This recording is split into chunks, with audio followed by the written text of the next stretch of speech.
As winds whip fiercely, Rises stands amidst a desolate landscape. The scene is haunting, with sand swirling around him, pricking at his face like needles. Nearby, the ruins of a city linger, a testament to a devastating past. In contrast to this decay, an oasis of memories emerges as Rises reflects on the past glory of Xer-Ilias, the city renowned for its towering pillars and architectural marvels. Once a place of majesty, Xer-Ilias has long faded into obscurity. Garda, a foreigner with strategic acumen, emerged to register his presence by claiming power over these lands. As rumors of Garda's formidable abilities spread, many attributed the city's revival to his keen manipulation of fear and belief. The people's dread transformed into reverence as Garda demonstrated what many claimed were miraculous abilities, manifestations of power that rekindled hope for the restoration of a long-lost kingdom. Rises, despite his significant accomplishments in sorcery, had not sought power. Yet, the allure of Garda's promise stirred a reluctant interest within him. The key to that miracle lay in attaining the sovereign's seal. The seal's emergence, it was whispered, would free Garda's spirit, bestow magic power, and unlock untold potentials and riches. Despite the years he had devoted to honing his craft, Rises faced a grim truth: time was no ally. His studies at the Temple of Xer-Ilias demanded unparalleled sacrifices and left him with an agonizing void. Contemplating the wasted years, Rises felt the encroaching edges of despair. The looming expiration of his life without reaping any fruit from his labor was a heavy burden. I do not want to decay and die without knowing, where will my years go? His plea cries out into the wind, reverberating through the silence of his solitude. He feels oppressed by the insurmountability of it all, the wasted potential, the fading memories of a grand city now reduced to rubble. But Rises's lament is interrupted by a menacing presence. A monstrous beast emerges, its enormous body and vicious features spelling imminent danger. Engaging in a deadly dance, Rises attempts bravely to ward off the creature. Yet, before the decisive moment, time seems to warp, reality gives way, and darkness envelopes Rises, pulling him into its unfathomable depths. When consciousness returns, Rises finds himself amid a stone chamber shrouded in darkness. The air is thick, laden with an ethereal quality that stretches beyond the tangible. He becomes aware of the beings beside him, creatures possessing a radiance he cannot fathom, each holding a mystery as immense as the space itself. With a jolt, Rises is thrust into another realm, his perception shifting with bewildering intensity. As the physical boundaries around him dissolve, stars spread across a cosmic sky, drowning him in a vast omnipresence. The unfamiliar vastness instills both awe and terror. He is unable to cry out, paralyzed between realms, his senses bombarded by blinding radiance from beyond. Where am I? What is this? Rises's thoughts struggle for cohesion in the surreal experience. Suddenly, as if summoned, a sharp awareness invades Rises's mind. A presence speaks to him from the encircling void, a voice that promises revelations, answers he desperately craves. Yet, it is not here that those answers will be given. Instead, they dangle tantalizingly out of reach, the voice leaving him as abruptly as it emerges.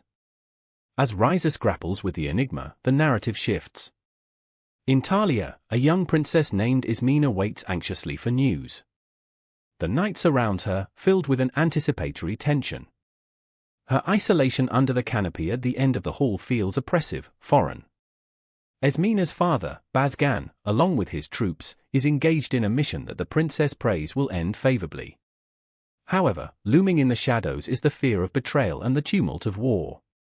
Her thoughts are clouded with concern for her father and the impending disasters that threaten her home. In the throes of these emotions, Ismena seeks the counsel of Rakuin, a figure she should respect, yet finds difficult to engage. The attitude of those around her, soldiers and advisors, is laced with a sinister undertone as they dismiss the looming threat with blithe confidence. Will it be war? Ismena's query hangs heavily in the air, her words uttered with the quiet hope that Rakuin might dismiss her fears. Yet his words do little to comfort, laced with a disregard for consequences. War won't come this far. For the time being, Cheirik should be putting its effort into defense. His voice dismisses the matter casually. Leaving Rakuin's presence, Ismena feels an urgency pull at her, a weighty presence in the night air urging her to prepare, to act. though she cannot discern how. Her unease grows, driving her restlessness into an acute fear for what lies ahead. As Talia's forces await the decisive encounter, Esmina delves deeper into her reflections, recalling her father's wary tales of Zertalia, a place steeped in legend and dread. As the stories intertwine with her immediate reality, an ominous shadow falls over her thoughts, foretelling the chaos about to unfurl. With dawn approaching, the young princess knows her life is on the precipice of irrevocable change as her father and his forces stand poised on the battlefield.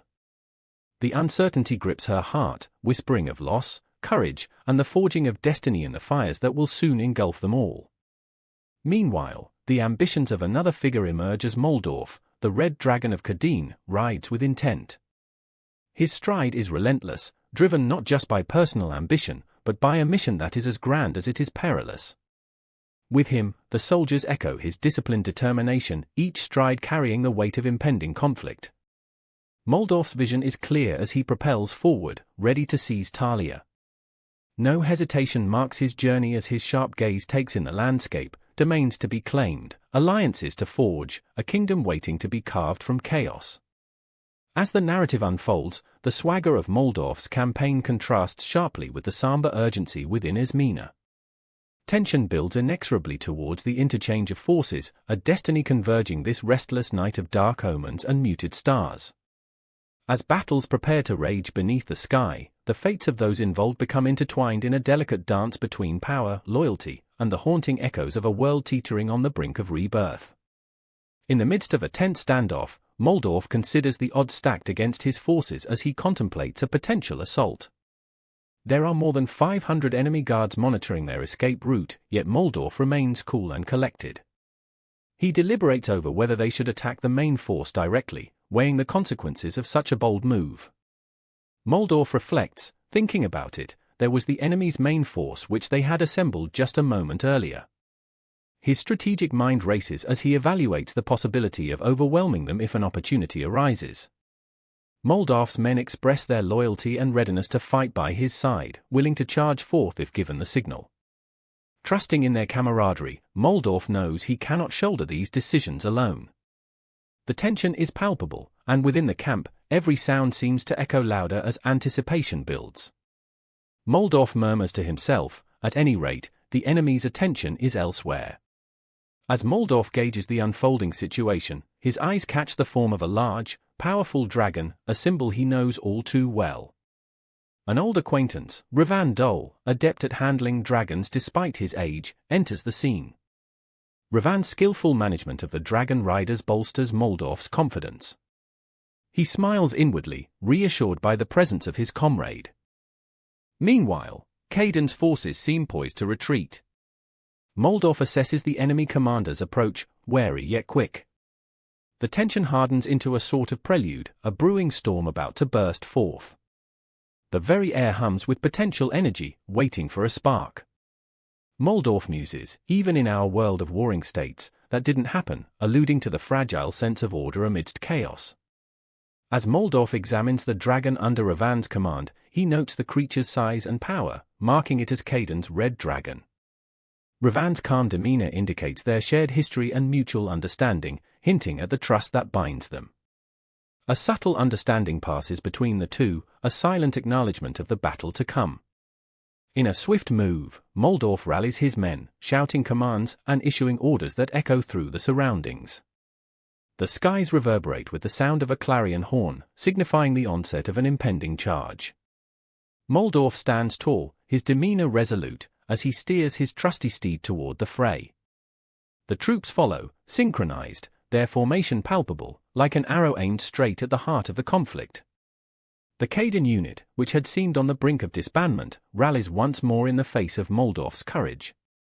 Ravan recognizes this, understanding that his moment to act must be well-timed.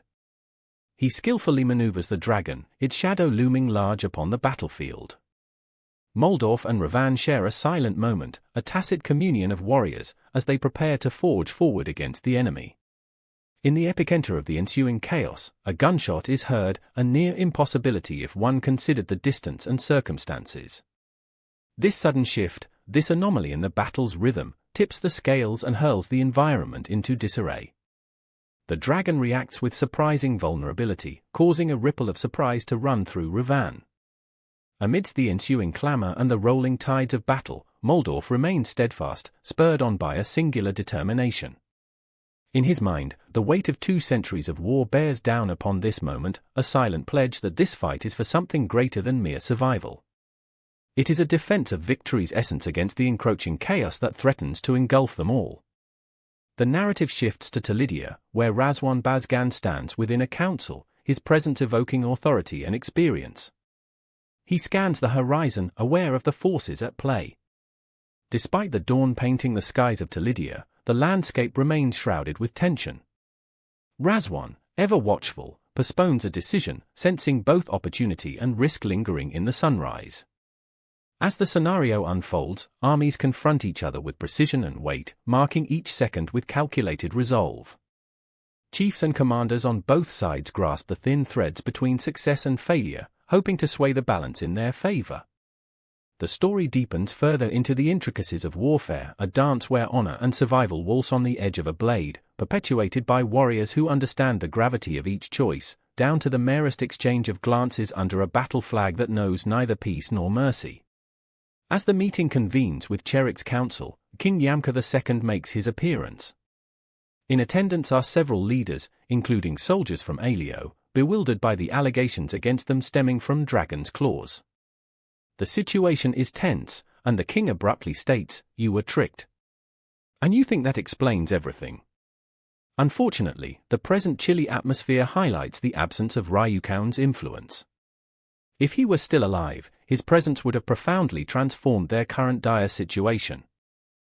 Yakma's proclamation leaves everybody in shock, particularly Axe, who finds himself bewildered by Cherik's seemingly irrational strategies. Despite the complexity, Axe is determined to understand what truly happened. It's revealed that Alio's soldiers had no idea about their involvement. The allegations were built on twisted narratives by Garda, a cunning sorcerer. The wave of distrust towards their king seeps into the assembly, with Axe discreetly asking Lasvius about any prior knowledge of orders to strike at Garda's army.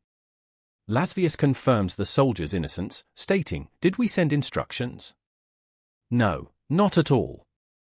This acknowledgement is vital to Axe as he attempts to determine who has truly orchestrated these events. Underneath, the political game is tangled, leaving Axe with an unsettling truth about having fewer allies than he thought. Meanwhile, voices in the council question the strength of Garda's army. They wonder aloud if toppling Garda is even a feasible feat. Yamka steps in, asserting that the people haven't truly accepted their fate, they continue to yearn for their native lands. Under their breath, whispers stir of a possible rebellion, a testament to the citizens' hope that someday their country would rise from the ashes. As night falls, Ortba stands rigid after hearing unimaginable news in Cherik, the looming possibility of rebellion. The people of Alio, caught in a foreign whirl of chaos brought forth by Garda, had not anticipated this new danger. Rejuvenated talks of loyalty and revolution circulate, unharnessed and potent, intensifying Axe's resolve to end Garda's plague. His thoughts converge on formulating strategies with another commander, Shikyu, inside a brooding tavern. Despite the ominous atmosphere, there's a dawning realization that they might have finally pinned down Garda's method of acquiring intelligence, possibly through untrustworthy channels within their circle. How could you trust a guy without knowing his real intentions? Ortba blurts out, realizing how precarious their current situation is. Soon, Ortba reveals his findings to Axe regarding the credible sources of Garda's information. Axe, shaken, recruits Ortba to aid in delivering crucial truths to both the general and soldiers, hoping to reconstruct their morale and battle aims in this convoluted political theater. Axe openly acknowledges the strategic intricacies and past errors, asserting, "Let's go back to square one and figure this out together." The wind of war shifts along the districts, and Axe finds himself deeply entrenched in the political turmoil. The military forces gather, bracing themselves against Garda's impending march. The air is electrified with anticipation and fear, blending into a determined fervor to reclaim their lands. Even Talcott joins the assemblage, observing the deep-rooted dedication sprouting among the young soldiers. As the dialogue continuously veers toward the gravity of their desires for independence, the past grievances transform into shared dreams of liberation. Despite weighty challenges, people's spirits are invigorated and determined, their unity is no longer in question. Amid the steady rhythm of war preparations, personalities collide with fervor and ideals as Axe, Ortba, and Shikyu rally their men, despite internal dilemmas gnawing at their consciences. Responsibilities converge as the unfolding plot plummets them into strategic maneuvers and reconsiderations. Later, during an intense training session, Ortba finds himself amid a heated debate about strategy. He notices his comrades Gilliam and Talcott sprawled on the ground, ironically united by their exhaustion. Amidst this grounding scene lies the heart of their struggle. It's not just arms and strategies but people, flesh and blood, dreams and fears igniting the battlefield. In the final hours of preparation, Axe stands firm but reflective, looking upon the world from a seasoned perspective. As they ready for the imminent storm, the collective resound of their people, their beliefs, and their reclaiming of lost power had already begun to shape a new fate. Yet for all its uncertainty, there's a powerful inevitability to Axe's words as he encourages them to rally once more. We'll reclaim what's ours. This is not just a battle, it's our destiny. In a time where politics interlace with power and survival intertwines with identity, Axe and his band of warriors steadily prepare for the storm, their impassioned cries ready to undo Garda's grasp, once and for all. In the quiet, oppressive region once known as Xerilias, the wind carries ominous whispers through the crumbling ruins. This was a land tied to legend, where the Dragon God clan was said to have met its downfall. Now, this foreboding atmosphere sets the stage for a struggle against the cunning sorcerer known as Garda. Kaode and Nilgif find themselves embroiled in the machinations of Garda, who holds their families hostage. Nilgif, adjusting to this grim reality, asks Kaode if they can ever hope to see their families again. Kaode, casting a somber glance, responds, "No, not like this." Their families are pawns, held tightly by Garda's deceitful grasp, a constant reminder of their perilous situation. While Nilgif struggles with the weight of sorrow and anger, another presence emerges, a sorcerer, appearing quietly behind them. His sudden arrival magnifies the tension that hangs in the air. A fight within the Taitos of Kaden, he muses, breaking the silent resolve between the brothers. This appearance serves as another sinister reminder of Garda's omnipresent reach. Further away, Orba stands amidst a wider political and military tumult, his mind honing in on the battles ahead. The shadow of past defeats looms large in Orba's thoughts, particularly those at the Cauldron Hills. Although apathetic before, now determination fuels his intent. Meanwhile, the enigmatic figure at the heart of these entanglements, Garda, contemplates the scope of his ambitions. His history as Ruiz, once modest in his claims to power, betrays his hunger for dominance. Ethics and morals, he chuckles dismissively, facing the sorcerer's skepticism. It's clear that Garda has in mind a plan far beyond their mortal constraints. An eerie temple, dedicated to unearthly forces, heralds the core of Garda's scheme. Princess Lima Cardane stands at the threshold of this labyrinthine place, now caught as a tool in Garda's grand design. Her resilience battles against her captivity as she is ordered by Garda to stab herself. "What's wrong?" "This is my order." "Die," Garda commands coldly, but his plan isn't solely grotesque. His weaving of manipulation and ambition aims to resurrect a lost era of power. Garda sees a path to control through the use of ether paths, promising it's a change so monumental it should be able to win without losing a single soldier. Elsewhere, Axe, Lausvis, and Yamka assemble, putting up a united front against Garda's expanding menace. Defenses grow taut as they grapple with solutions against the spellbinding manipulation of Garda. Axe, ruminating over the ruins of Xerilias, reminisces about his sister, victim to the same ruthless intrigue. Yamka stands defiant, emboldened by his loyalty to his comrades. Amidst plans and strategy, an ever-present threat surrounds them, cloaked in the mysteries of an ancient war and the sinister innovation of Garda's current plots. Tensions thread through every decision, the volatile atmosphere charged further by past grievances and loyalties. As the narrative unfurls, the remnants of Axe's past, the resilience of Orba's heart, and the looming dread of Garda's intentions entwine. A cataclysm seems inevitable, one where the distinction between tormentor and savior blurs beneath the shadow of the dragon gods, and the very essence of power is challenged once more. The stakes grow perilous as each character navigates a landscape of deception and daring, their fates hanging tenuously in the balance. As the soldiers prepare to depart for the front, anticipation fills the air. The troop, having been thoroughly celebrated upon their arrival, now readies for a departure marked by somber determination. Macedni recognizes the tension that lingers, understanding that each soldier faces their own emotions and fears. In their discussion, Kay divulges a sense of pride for Orba, who has emerged as a soldier of notable skill and leadership. Surur, having witnessed Orba's prowess, isn't easily impressed but acknowledges his capabilities. Orba's name evokes a mixture of admiration and concern. The battlefield is unforgiving, and Surur is keenly aware of the dangers Orba will face. The alliances are strained and complex. Tauran's lands, once united against Mephius, now find themselves in a fragile truce. The Zerdian clans, emboldened after decades apart, have grown wary. Surur reflects on the strategic difficulties they will encounter, noting, without unity, our forces will splinter before a common enemy. Surur's unit, commandeered by familiar names, prepares to face what lies ahead. Orba, fueled by his ambition to surpass the famed Lausvis, finds himself at the center of these turbulent times. The tension mounts as both commanders and soldiers prepare for the upcoming clash, haunted by whispers of Mephius' looming shadow. The soldiers are dispatched to an embattled village, where conflict is imminent. Surur, alongside Orba and his troop, strategizes their movements. Hostilities are close by, with reinforcements urgently needed. Orba's tactical acumen is put to the test as he leads his men into an ambush, determined to support his allies and emerge victorious. The battle is fiercely fought. Orba's unit, though outnumbered, repels the enemy with admirable tenacity. The clash of steel rings through the air, and their courage is rewarded with a hard-won victory. Perseverance will hold the line, Surur assures, his voice steady amidst the tumult. In the aftermath, the soldiers find a momentary reprieve. Surur takes stock of their situation. The town is secured, but it holds its own share of burdens.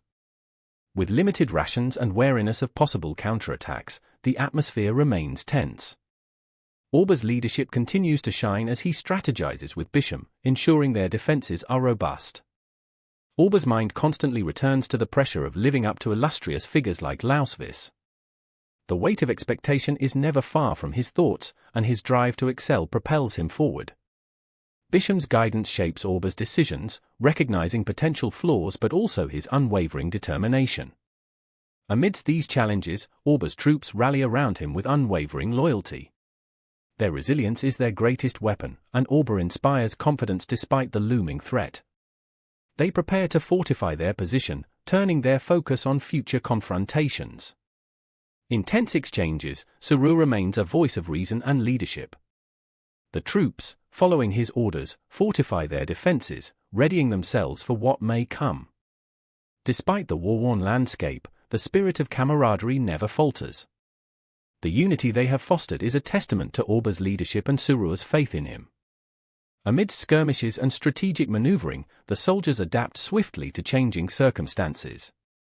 The wisdom imparted by their leaders shapes their approach, guiding them through treacherous terrain and the volatility of war.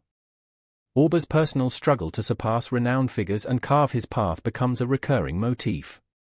Yet, his growth as a leader is evident as he addresses challenges and motivates his men, determined to guide them to victory. As days turn to nights and battles stretch on, the soldiers draw courage from each other. The bonds forged in combat are unbreakable, each soldier understanding the profound stakes of their mission and the cost of failure. With each advancement and setback, Orba and his companions push forward, driven by duty and the hope for a future untarnished by war's relentless grasp. Though obstacles remain, they are unwavering in pursuit of peace, bound by shared resolve and the dream of a prosperous future. The story of Surur's unit is one of bravery, of individual determination intersecting with collective action. They march forward into uncertain futures, trusting in Orba's leadership and their enduring spirit. In adversity and triumph, they stand resolute, a testament to the power of unity in the face of overwhelming odds. As Orba makes his way through the chaotic streets, he is confronted by a breathtaking scene. The city is under attack, not by human forces, but by creatures that might as well be the stuff of nightmares.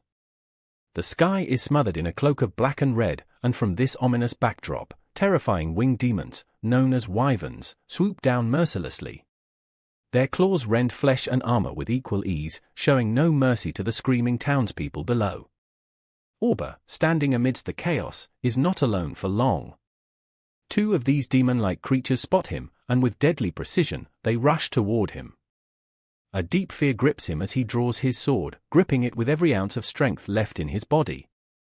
His back in the heart of battle, facing creatures that have haunted his dreams. Is there nothing but blood? His mind screams in desperation. Meanwhile, as the city slips into utter ruin, Rakuin Bazgan stands with resolve before the faction gathered at the castle gate. His intentions laid bare, Rakuin's eyes flash with a fiery defiance. He demands the recognition of his claim to the throne as the rightful Bazgan descendant, his words cutting through the air like a blade. The Archduke Hergo, unimpressed and cautious, confronts Rakuin, questioning the legitimacy of his claim and scorning his apparent madness. Within the tense standoff, tension crackles like a storm. As Ismina, Rakuin's sister, pleads for sense and peace, her words are drowned out by Rakuin's relentless tirade. He insists that the throne rightfully belongs to him and dismisses all who oppose him as traitors. The air around them is thick with fear and anticipation, any misstep could turn talk into bloodshed. Outside, as Rakuin's coup hangs in balance, another storm brews in Orba's path. His fight against the demons turns more dire by the second. Though he manages to fend off one demon, each claw and fang seems crafted from the darkness itself, piercing through any defense Orba raises. But determined, he draws strength from a determination that has been the core of his survival. Inside the turmoil, Rakuin's confrontation escalates towards boiling point. Hergo stands firm against Rakuin, his authority unyielding. With Ismina's desperate pleas woven into the background, Rakuin's ambition transforms into an almost tangible aura, challenging anyone to defy his will. His arguments grow more fervent, but Hergo remains undeterred, warning Rakuin of the inevitable downfall that follows such reckless ambition. The air is suffused with tension, each word a potential spark to set the situation ablaze. As Orba fights on, he is joined by Stan, who arrives in time to help fend off the remaining threat. They manage to survive the encounter, though the city remains in chaos around them. Exhausted, Stan notes an overwhelming energy saturating the area, a presence far beyond human or demon. They both sense it, though understanding eludes them. Their journey takes them to what remains of the palace, a structure now shrouded in foreboding mystery. In this unexpected sanctuary, Orba faces yet another test. Confronted by the presence within, he has no choice but to wield his sword once more. The enemy this time is a sorcerer, cloaked in shadows and wielding power that twists reality. In a vicious, rapid duel, Orba manages to shatter the sorcerer's defenses with a powerful strike, driving his blade into the sorcerer's chest and silencing the dark presence once and for all. With the sorcerer vanquished, Orba turns his attention to the turmoil outside. The chaos within the castle reflects Rakuin's mental state as he paces and plans. Rakuin, believing his moment of triumph has arrived, confronts Buwen-Tados, another formidable warrior loyal to Hergo. Their clash, more than a physical altercation, represents the ideological divide between those who seek to preserve the old order and those who would burn it down to satisfy their ambition. As swords clash, Buwen's resolve is tested. He uses every ounce of training he possesses to hold his ground against Rakuin's reckless assault. The outcome is a testament to his physical strength and moral conviction. Though Rakuin fights with desperation driven by his delusions of grandeur, Buwen's disciplined approach and unwavering belief in integrity provide an anchor amidst the rising chaos. In a flurry of motion, Rakuin lunges, intending to end the confrontation and claim his prize. But Buwen, ever steadfast, counters with precision. In a moment that might have been Rakuin's victory, Buwen's blade finds its mark. The resounding clash is as much a metaphorical breaking of Rakuin's ambitions as it is the closing of a chapter in their shared history. As the dust settles, the city remains a haunting vista of what was lost and the battles fought, both with swords and hearts. The aftermath leaves scars on the landscape and its people, whispered promises of rebellion and loyalty interwoven into the very stones of the city. And still, as the city breathes through its wounds, the future lies in uncertain hands, balanced on the edge of a blade sharpened not just by steel, but by the choices made in moments of darkness, desire, and unexpected alliances forged amidst war-torn streets. As the tension mounts, Rakuin's brow furrows with unease. This isn't a scene typical of a princely duty, and for a moment, the truth of the matter weighs heavily upon him.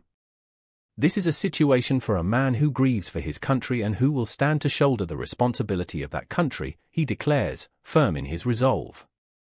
Bu Wen stands at Rakuin's side, poised with his sword.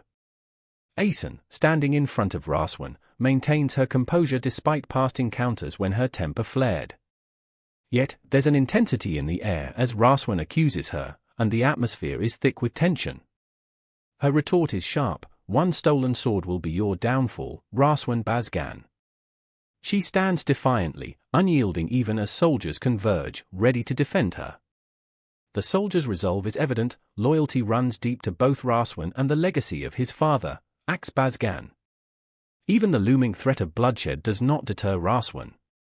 His grip tightens as he accuses Asen of betrayal, a charge she coolly deflects, reminding him of his sacred duties as the leader of Taulia. The clash of ideals continues, but Rakuin's resolve starts to waver when the conversation edges toward the topic of magic and sorcery. It's a mark of treason to possess the sovereign's seal, especially when it's misused, and Asen's implication of his actions lights a fire in the room. As his soldiers react to each firm word, Asen's own entourage stands ready, highlighting the palpable division that threatens to ignite at any moment. The confrontation surges as Rakuin struggles. Trapped in a war of words, his own allies begin to waver. Even as Bu Wen fiercely demands action and the soldiers tense, the moment is characterized by the gravity of ancient vendettas and truths yet unspoken. The promise of further destruction hangs heavily, like a storm ready to break. Further afield, tension stretches to its limit with Moldor, a leader of the Kadene forces, who is also receiving unsettling reports. As news of troop movements and potential conflicts reaches him, his mind races with the inevitable consequences. Moldor faces a complex situation as the power struggles in Taulia broaden to encompass not just territorial concerns but deep-seated enmities. His past interactions with Rakuin, a supposed ally yet clearly driven by self-interest, gnaw at his trust. Even though Rakuin has been sending emissaries and keeping up appearances of loyalty, Moldor is understandably cautious. Rakuin's previous conduct demanded vigilance. When he last met Moldor, cryptic suggestions about royal invitations and annual festivals in Rakuin's homeland seemed harmless, yet undercurrents of political maneuvering swirled. As such, Moldor's suspicions remain. In an environment where allegiances are as shifting as the sands, vigilance is the only currency that spends. Meanwhile, in the center of impending battle, Orba, a commander at the heart of the Taulia forces, prepares for the storm that looms over them all. Orba's tale is one of resilience and strategy, his past as a mercenary and a reluctant leader shaping his approach to warfare. In command but mindful of the personal costs of war, Orba shoulders burdens old and new. The weight of command brings its own trials. Orba navigates through the chaos with sharp instincts, his hand steady even when faced with the sorcerer's rage, a dark presence that looms, poised to strike. Surrounded by loyal soldiers, quick to raise their weapons, Orba's voice carries the calm authority of someone who understands both the intricacies of strategy and the unpredictable nature of fate. The battlefield is a dance of movements, tactics unfolding with precision, clashing forces blinded by their singular focus on gaining ground. Orba's gaze is sharp, his commands clear over the din. His was always a story of survival, every battle a testament to his resilience. As the final battle draws near, the characters, their motives, their hopes, their fears, take their places, driven by forces both ancient and immediate. Amidst the sands of Kadene and the shifting allegiances of princes, warriors, and sorcerers, the fabric of war weaves stories untold, each thread a life bound to the land. Forces collide, truths stand revealed, and the shadow of the sorcerer looms large, a harbinger of the battles to come. Through each interaction, be it on the fringes of war or deep within its heart, the story is one of determination and destiny, where characters like Rakuin, Asen, Moldor, and Orba play their parts, guided by both honor and ambition. The tale unfolds amidst whispers of politics and the haunting echoes of the past, setting the stage for the ultimate confrontation. In the shadow of a great tower, the heart of a carefully planned uprising begins to beat ever louder. The sorcerer rises, overshadowed by his failure to seize control of a city, leaves behind his trusted ally, the fearsome Garda, who has succeeded in spreading terror across the western lands. With the city of Kadene resisting Rises' sorcery and with no choice but to retreat, the stage is set for a final, decisive confrontation. Garda, secure in his newfound dominion, rules from the impregnable fortress known as the Bazgan House. In its depths, the defeated warriors of past battles lie shackled in a vast cellar, their spirits a mere flicker of what they had once been. Amidst the shadow and silence of this underground prison, Garda himself prowls, a menacing wraith. As Garda explores the dark passageways, his thoughts drift to Ismina Bazgan, the heiress of the territory. She is still virtually in a dream, caught within the webs of illusion spun by Garda's powerful spells. With a snap of his fingers, flames ignite along the curved walls of the chamber, casting a ghostly light upon an unexpected figure. Ismina herself appears, awake yet oblivious to the world around her. Garda's subtle smile deepens as he reassures her that she now belongs to the Bazgan house. Ismina's response is vacant, mired in the confusion between dreams and reality. Her troubled gaze, like those of countless others who have unwittingly served Garda's machinations, searches the dim-lighted recesses for a sign of hope. But then a figure arrives, Moldorf, the Red Dragon of Kadene. His presence at once stills the air. The sorcery that guards the underground chamber has been breached, signaling the onset of rebellion. Carrying a circular mirror, Moldorf snaps the fragile illusion of peace. A strategic mastermind and warrior of renown, he shares new orders with Ismina. Their hope lies with her brother, Nilgif, whom she must persuade to lead their forces bravely against Garda, promising them freedom. Nilgif, fierce yet weary, grapples with the burden of a leader thrust into chaos. Although his resolve is unwavering, doubt shadows his every step. His mind races with thoughts of that strange connection he feels with Garda, his family's ancient rival. He reflects on their shared past, a tangled tapestry of loss, suffering, and defiance. It's not until the battle truly ignites, with swords clashing under the blazing sun, that Nilgif recognizes the critical weight of the moment. Every heartbeat, every call to charge echoes the destiny of kingdoms. You take the best and go to Zerdias, Moldorf urges, laying out the risky strategy. It's now or never. Meanwhile, Axe Bazgan, a figure carved from the same hardy rock as the mountain itself, fiercely confronts the waves of enemies pouring into the field. Axe battles near the front, wreathing himself in single-minded determination, his actions carving a decisive path through the battlefield. As air carrier shadows cross the sky, their plan comes into motion. Reinforcements align themselves to unleash havoc from above. Axe continues to carve through his opponents, leading his warriors and hurling himself into the fray with an unmatched fervor. Each opponent defeated is another step closer to victory. Moldorf's tactics prove relentless yet precisely measured. As the hour of destiny draws ever closer, Garda finds himself battered beneath a fierce onslaught. "Hold fast, my braves," a desperate cry rises amidst the chaos. Yet the onrushing tides threaten to sweep even the most steadfast hearts away. The soldiers feel Axe's commanding presence, the essence of bravery made flesh, urging them onward. As the struggles of war carry on, the scene shifts. Moldorf, amidst the carnage, begins to uncover a lurking horror, realizing only too well that Garda's dark power has summoned unspeakable forces. Terrifying shadows coil and writhe within the earth, their ominous presence like a palatable blight upon the land. A price must be paid, one cannot squander power from the beyond without consequence. Moldorf watches Garda, his mind swirling with the understanding of the depths of sorcery he must fight against.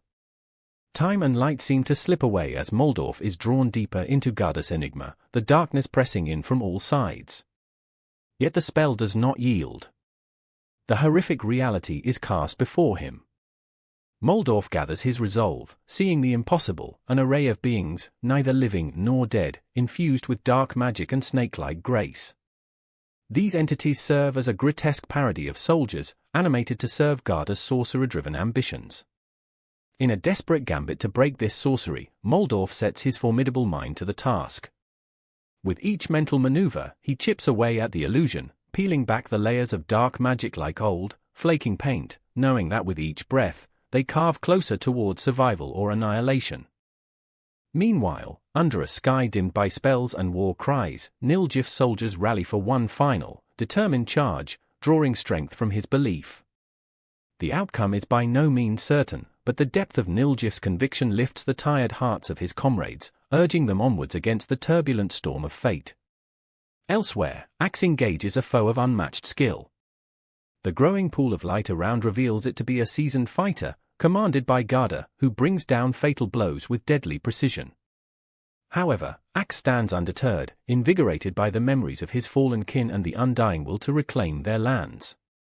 As each devastating blow reverberates, a fierce conflict of wills ignites between him and every single opponent he faces. Yet, the relentless courage of his spirit shines through, forming a beacon against the unending night of Garda's malevolence.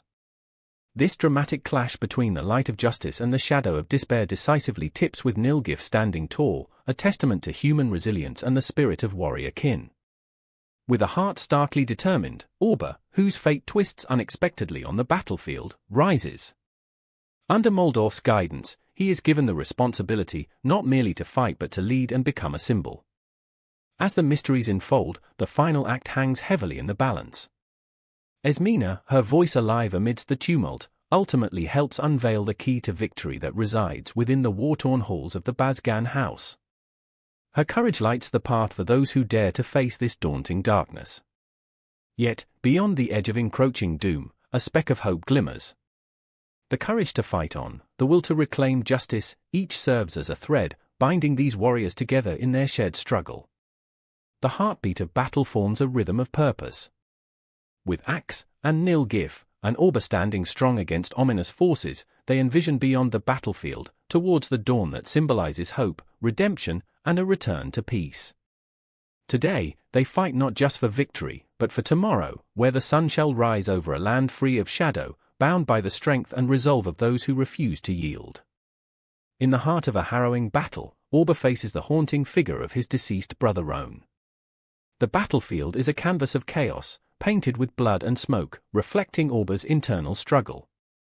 Roan's visage, pale with flickering light, accuses and taunts, reminding Orba of his past and the hatred that once consumed him.